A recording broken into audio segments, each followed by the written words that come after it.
Guys, nagluluto na tayo ng ating ulam. Hindi ko na naumpisahan ng pagbibidyo. Nag-isa lang ako ng bawang sibuyas, tsaka ko nilagay yung chicken. Sasangkusahin muna natin mabuti yung chicken. Guys, nalagyan ko na siya ng tubig.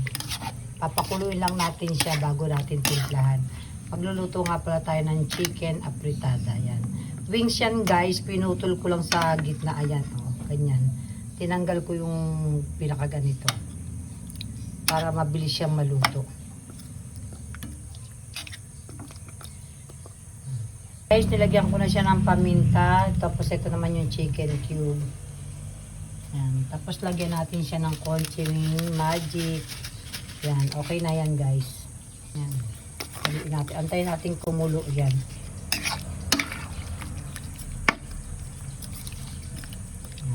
Kumukulo-kulo na siya oh.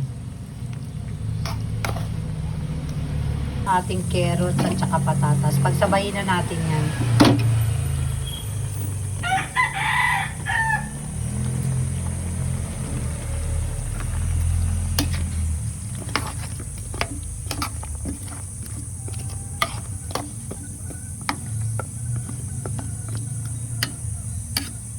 Na guys, so kumukulo na. Antayin natin lumambot lang yung ating potato at saka yung carrots bago natin siya timplahan ng kanyang sauce.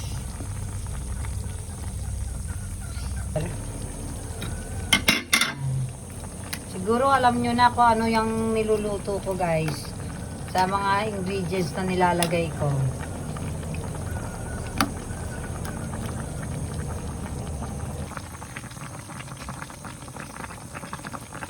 Guys, nilagay natin yung ating tomato paste.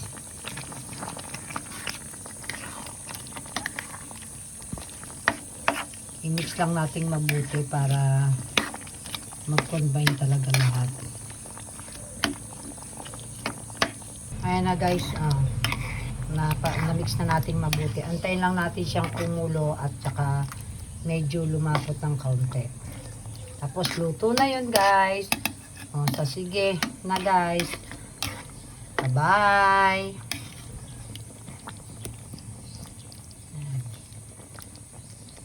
Kayo ba guys, ganyan din ba magluto ng apritada?